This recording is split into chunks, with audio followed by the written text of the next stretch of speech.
بسم اللہ الرحمن الرحیم۔ تقسیم ہند سے پہلے پنجاب کے دل لاہور سے پرتاب نام کا ایک اخبار نکلا کرتا تھا، جو کہ پرتاب نام کے ایک ہندو کا تھا۔ وہی اس کا مالک بھی تھا اور چیف ایڈیٹر بھی۔ ایک دن پرتاب نے اپنے اخبار میں یہ سرخی لگا دی کہ تمام مسلمان کافر ہیں۔ پورے لاہور میں تہلکہ مچ گیا اور پرتاب کے دفتر کے باہر لوگوں کا ہجوم اکٹھا ہو گیا جو مرنے مارنے پر تیار تھا۔ نقص امن کے خطرے کے پیش نظر انگریز کمشنر نے پولیس طلب کر لی۔ مجمع کو یقین دلایا گیا کہ انصاف ہوگا اور مجرم کو قرار واقعی سزا دی جائے گی۔ اس کے ساتھ ہی تمام مکاتب فکر کی مشترکہ کمیٹی کے 50 آدمیوں کی مدعیت میں پرتاب کے خلاف پرچہ کٹوا دیا گیا۔ عدالت میں چالان پیش کیا گیا اور جج نے، جو کہ انگریز تھا، پرتاب کو طلب کرتے ہوئے اسے سوال کیا، کیا یہ اخبار آپ کا ہے؟ پرتاب نے جواب دیا، جی میرا ہی ہے۔ جج نے پوچھا، اس میں جو یہ خبر چھپی ہے کہ تمام مسلمان کافر ہیں، آپ کے علم اور اجازت سے چھپی ہے؟ پرتاب بولا، جی بالکل، میں ہی اس اخبار کا مالک اور چیف ایڈیٹر ہوں، تو میرے علم اور اجازت کے بغیر کیسے چھپ سکتی ہے؟ جج نے سوال کیا، کیا آپ اپنے جرم کا اعتراف کرتے ہیں؟ پرتاب بولا، جی جب یہ جرم ہے ہی نہیں تو میں اس کا اعتراف کیسے کر سکتا ہوں؟ مجھے تو خود مسلمانوں نے ہی بتایا ہے تو میں نے چھاپ دیا۔ وہ مزید بولا، صبح ہوتی ہے تو یہ لوگ سپیکر کھول کر شروع ہو جاتے ہیں کہ سامنے مسجد والے کافر ہیں، جبکہ وہ ظہر کے بعد عشاء تک ہمیں یقین دلاتے ہیں کہ فلاں مسجد والے کافر ہیں، اور اتنی قطعی دلیلیں دیتے ہیں کہ میں تو قائل ہو گیا کہ یہ واقعی کافر ہیں۔ مجھے یقین ہے کہ عدالت بھی یقین کرنے پر مجبور ہو جائے گی۔ بس اگلی تاریخ پر فلاں محلے کے فلاں مولوی صاحبان کو بلا لیا جائے اور جن 50 آدمیوں کی مدعیت میں پرچہ کاٹا گیا ہے انہیں بھی اگلی پیشی پر بلا لیا جائے تو معاملہ ایک ہی تاریخ میں حل ہو جائے گا۔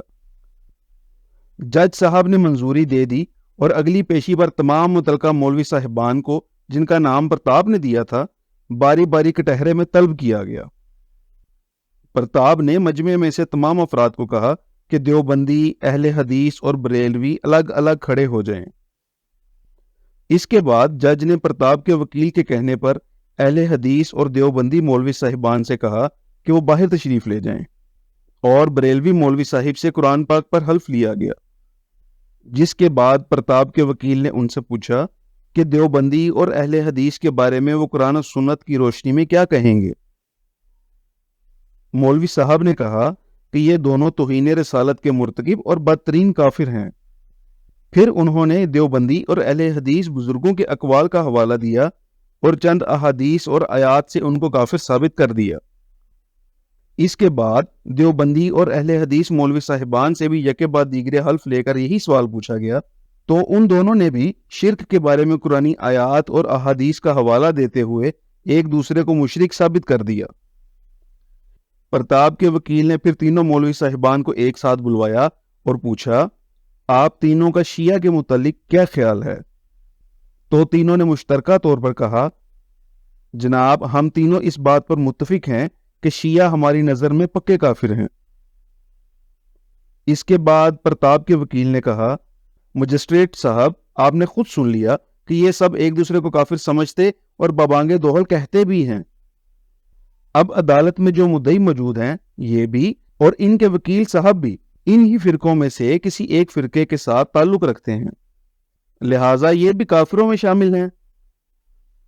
باقی اگر کوئی مسلمان بچا ہے تو اسے طلب کر لیجئے تاکہ کیس آگے چل سکے۔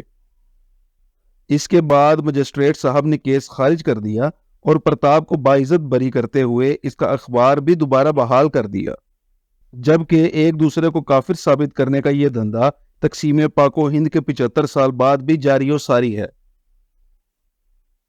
اللہ تعالیٰ سے ہماری یہ دعا ہے کہ تمام مسلمانوں کو اتفاق نصیب فرمائیں اور ہمیں صراط مستقیم پر چلنے کی توفیق عطا فرمائیں۔